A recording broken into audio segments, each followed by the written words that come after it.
Noong January 20, 2009, kakagising lang ng isang dalaga mula sa pagtulog nang nakita niya ang kanyang kabahay at ang kaibigan nito na nanonood ng TV at mukhang may hangover. Maliban pa doon, nakita rin niyang kumakain ang mga ito ng nilaga na may sahog ng mga karne, sibuyas at patatas. Kalaunan, inalok siya ng dalawa na sumabay sa kanilang kumain at masaya naman niya itong tinanggap.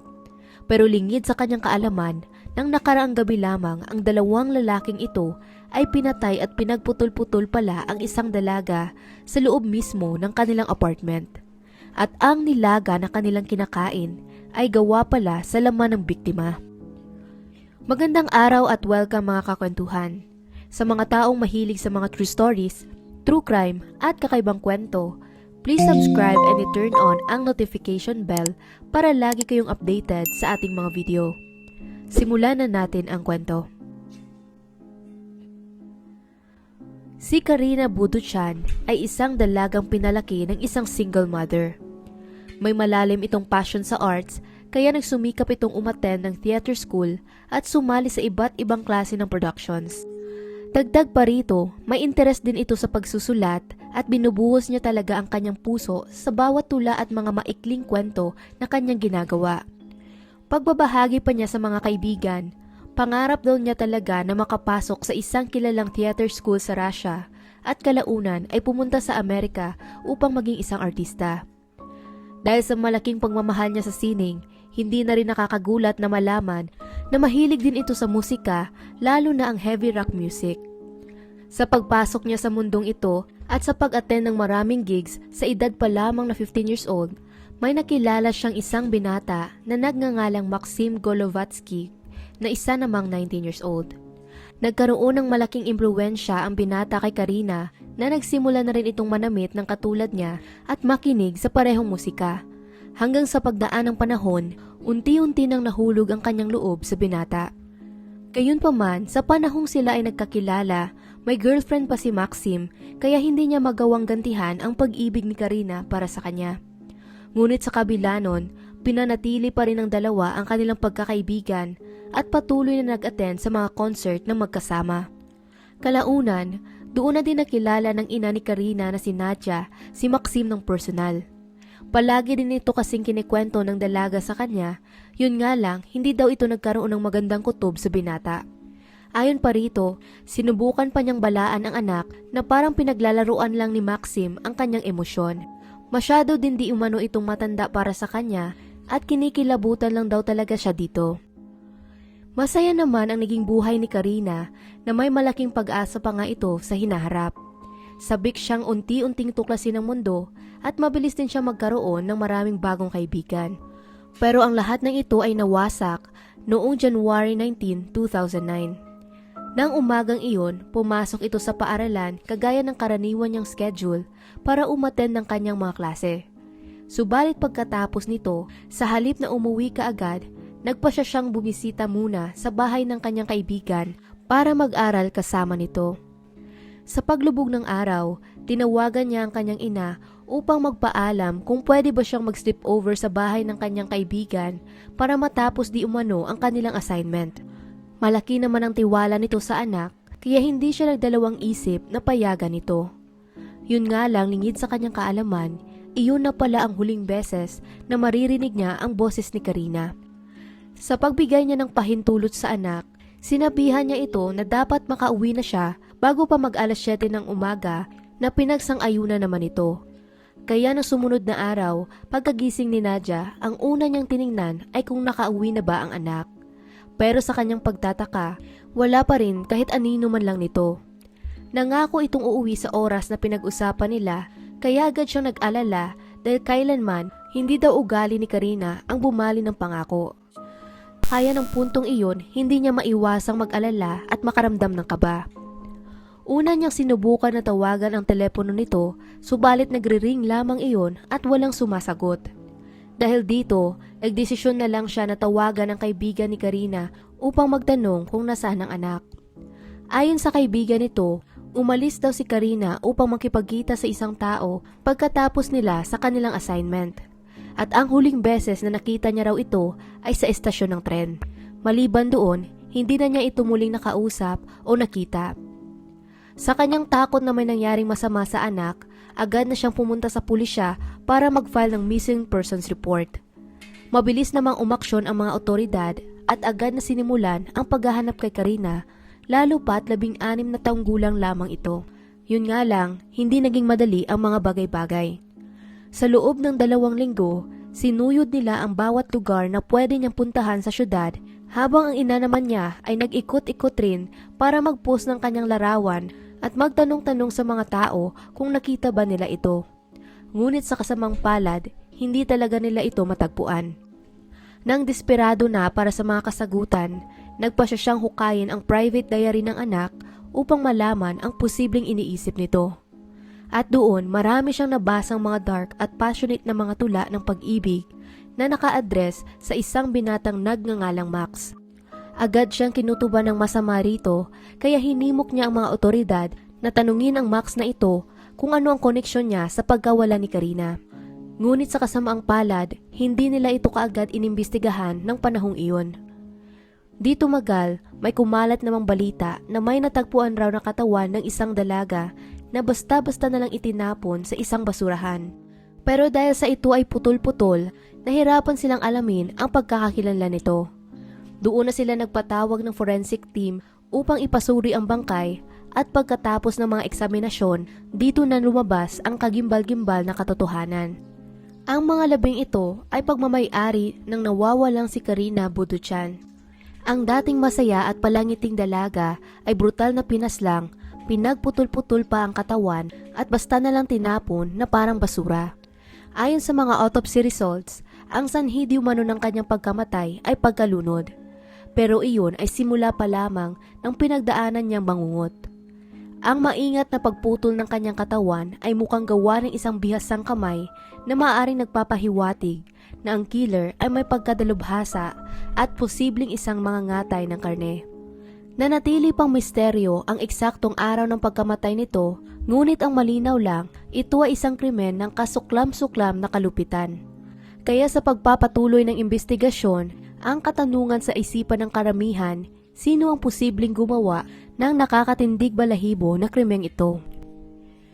Di naman tumagal, nakakuha ng lead ang mga officer nang may isang babae na nagngangalang Ekaterina Zenovieva ang nagsabi sa kanila na pumunta daw si Karina sa bahay nila 2 linggo ang nakakaraan bago ito nawala. Naging malaking tulong sa investigasyon ang impormasyong ito dahil sa wakas may nakuha na rin silang mga pangalan ng posibleng mga suspect. Isinalaysay niya ang bawat pangyayari ng gabing iyon at ayon sa kanyang naaalala, may ginanap daw na maliit na house party sa kanilang bahay.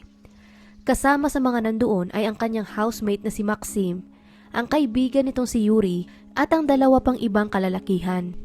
Umiinom daw sila noon ng alak kaya sobrang nalasing ang mga ito. Sa isang punto pa, tinawagan di umano ni Maxim si Karina na sumali sa party at pagkababa ng tawag, umikot ito at sumigaw patungo kay Yuri na parating na daw ang karne. Wala sa sino man sa loob ng kwarto ang nakaintindi sa kung gaano kadilim ang sinabi niyang ito, maliban na lamang kay Yuri. At pagkalipas lang ng ilang minuto, dumating na nga si Karina sa bahay at nakisali ito agad sa kanila sa pagkikipagtawanan at inuman. Nagkaroon ng masayang gabi ang 6 at nag-enjoy sila sa kanilang pag-inom habang nakikinig sa musika. Nang lumalim pa ang gabi, bigla na lang daw nag-anunsyo si Maxim sa lahat kung pwede umalis na sila dahil gusto di umano nitong mapag-isa kasama si Karina. Maging ang roommate niyang si Ekaterina ay pinakausapan niya ring bigyan muna sila ng space kaya doon na umalis ang lahat ng mga guests maliban na lamang kay Yuri. Pagkatapos nito, narinig daw niyang sinabihan ni Maxim ang dalaga na gusto niyang maging intimate rito at humiling na samahan siyang maligo. Nang walang pag-aalinlangan, pumayag naman dito si Karina at ayon pa kay Ekaterina, mukhang sobrang in love daw si Karina kay Maxim na basta na lang itong sumama sa binata sa loob ng banyo. Nang puntong iyon, hindi na niya gustong mangialam sa tatlo kaya pumasok na lang daw siya sa kanyang kwarto upang matulog dahil nakakaramdam na rin siya ng antok at pagod. Gayunpaman, sa mga oras na nakahiga na siya sa kama, may narinig daw itong mga tunog ng tilamsik ng tubig at kung anong ingay. Sa kanyang kuryosidad, nagdesisyon siyang tingnan kung ano ang nangyayari, pero pinigilan daw siya ni Yuri at sinabihan na bumalik na lamang sa pagtulog. Pag-alaala pa niya, nagbibiruan pa di umano ang dalawa kanina na papatayin nila si Karina. Subalit hindi naman niya iniisip na talagang seryoso ang mga ito. Ang plano ng dalawa na pumatay ng tao ay sobrang naging malinaw nang nakahiga na sa bathtub ang walang alam na si Karina at nakaupo naman sa kanyang paanan si Maxim. Kalaunan, lumabas ang tunay niyang intensyon nang bumahing ito ng 3 beses na isang signal na ginawa ng dalawa upang malaman ni Yuri na kinakailangan niya nang pumasok sa loob at tulungan siyang puwersahin ang ulo ng dalaga sa ilalim ng tubig. Nagtulungan sila sa pagkitil sa buhay ni Karina hanggang sa mawalan siya ng hininga. Pagkatapos nito, doon na nagsimula ang nakakatindig balahibo pa nilang mga kilos. Kumuha si Maxim ng kutsilyo mula sa kusina at sinimulan nilang hiwain ang katawan nito para kunin ang kanyang mga lamang loob. Medyo mainit pa ang katawan ni Karina ng puntong iyon na nagpapahiwatig na buhay pa ito nang siya ay kinatay ng dalawa. Nang nakapagtabi na sila ng iilang laman, pinaghatian nila ito at hinihanda para ilagay sa kanilang pagkain. Dinagdagan din nila ng mga gulay at patatas ang putahe na kanilang niluluto at habang hinihintay nila itong matapos, unti-unti naman nilang nilinis ang kalat sa loob ng banyo. Sinigurado nilang walang matitirang bakas doon para walang makaalam sa kanilang ginawang krimen. Nang sa gayon din, kapag may magtanong sa kanila, lalo na ang roommate nito kung saan si Karina, plano lang nilang magpaliwanag na umalis ito kasama ng iba kanina. Pero ang katotohanan talaga, hindi ito umalis. Ang mga natirang bahagi ng kanyang katawan na hindi nila niluto ay maingat nilang itinabi sa freezer habang ang iba naman kasama ng kanyang ulo ay inilagay nila sa loob ng mga plastic bag. Pagkatapos nito, itinapon nila iyon sa isang distrito sa St. Petersburg. Ang investigasyon sa karumaldumal na pagpaslang kay Karina ay walang humpay at idineklara na nila sina Yuri at Maxim bilang pangunahing suspect sa kaso. Pero sa pag-upo nila sa harapan ng interrogators, naging paiba-iba naman ang salaysay ng mga ito at pinasa ang sisi sa isa't isa. Gayunpaman, hindi nila napanindigan ang kanilang mga kasinungalingan kalaunan at pareho din silang umamin sa pagpatay kay Karina. Nang tinanong sila kung bakit nila ginawa iyon, sumagot lang si Maxim na nagutom di umano sila at walang pagkain sa loob ng bahay. Nakakakilabot lang marinig ang pagkakasabi nito na para bang wala man lang siyang pakialam sa sangkatauhan o hindi ko din alam kung ganoon lang talaga kaitim ang kanyang budhi. Paniniwala din ng mga investigador, matagal na nilang plinano ang krimen at nakahanap lang sila ng pagkakataon ng gabing iyon. Sa loob ng ref ni Maxim, natagpuan nila ang ibang lamang loob ni Karina, kaya siguradong sigurado na sila na nadakip na nga nila ang mga tamang salarin. Dagdag pa sa mga ebidensyang ito, nagtatrabaho din si Maxim bilang isang taga-ihaw ng baboy sa palengke na tumutugma kung paano niya pinagputol-putol ang katawan ng dalaga. Pero para sa kanila, ang kadahilan ng kinitil nila ang buhay nito sa isang brutal na paraan para lamang sa pagkain ay sobrang napakababaw. Kalaunan, si Maxim at Yuri ay inakusahan din ng pagnanakaw ng mga gamit ni Karina na kinabibilangan ng isang kamera, cellphone, MP3 player na may headphones at 2 chain. During sa paglilitis, sinabi ng prosecutor na si Andrei Labrinko na walang awang pinagputol-putol daw ng magkaibigan ang katawan ng biktima sa iilang bahagi, kinain ng iba sa mga ito at itinapon ang tira sa basurahan. Niluto nila ang kanyang laman at sinahog ito sa nilaga na sinamahan pa nila ng patatas. At ang nakakatindig balahibo pa, pinakain din nila ito sa roommate nilang walang kaalam-alam na laman pala ng tao ang kanyang ginunguya. Sa pagtatapos ng paglilitis, nagsalita naman si Yuri at nagsabi sa mga hurado na isa daw siyang positibo at mabait na tao kaya humihiling siyang bigyan ng mababang sentensya para mabigyan di umano ng pagkakataong iligtas ang kanyang kaluluwa. Tala, tumanggi namang mabigay ng salaysay si Maxim sa korte at nagpaliwanag lang na hindi pa siya handa magsalita. Ayon naman sa ina ng biktima na si Nadia, nalaman lang daw niya ang karumal-dumal na paraan ng pagkamatay ng anak mula sa balita sa TV.